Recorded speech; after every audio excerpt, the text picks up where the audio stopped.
I'm Velma Halbert, and I found out I had cancer back in November of 2007.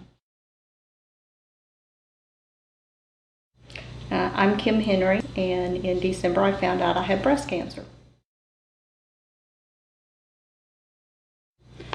And I am Stacy Boland, and I found out I had breast cancer on March 17th.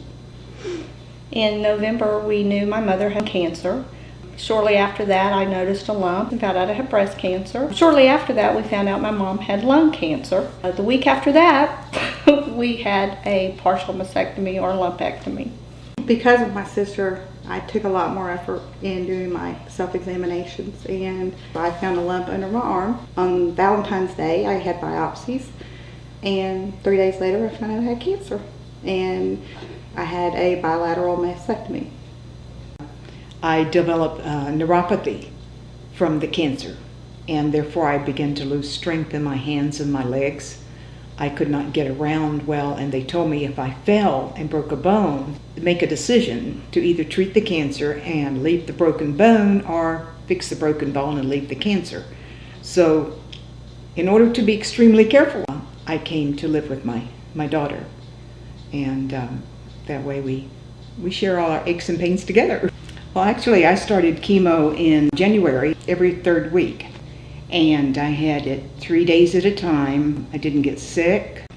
The fatigue is quite bad, but other than that, I thought for my age, I did very well.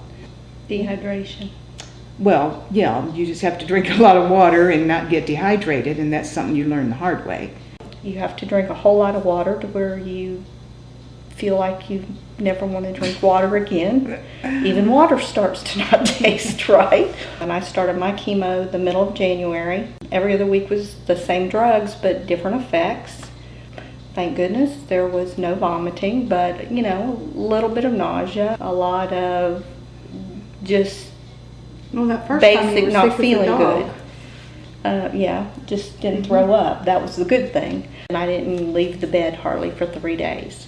But then after the 3 days, it was like, oh, okay, that wasn't so bad, you know, because you didn't throw up. And I've just had my 5th round, which is a different set of drugs, with very little side effects other than feeling like you had the flu. The first time, it's like your sinuses burn. And when they actually give you the drugs, you don't really feel anything. It waits till the night you get home. And then it kicks your butt. So, you know, some weeks you eat, some weeks you don't eat. Some weeks you feel like doing stuff, other weeks you don't feel like doing anything. Your brain just, it drops its thoughts. You can be in the middle of a sentence and you can't remember what you were saying. You can't remember yesterday. You can't remember why you started across the room. The last time I talked to the oncologist, which we all share an oncologist because it's definitely a family thing, she did tell me that Kim and I would have exactly the same treatment, same chemo, same radiation, same everything. I'm not looking forward to it. It's a hard thing to do when you know what you got coming, because I've watched them both. It's hard to watch the people you love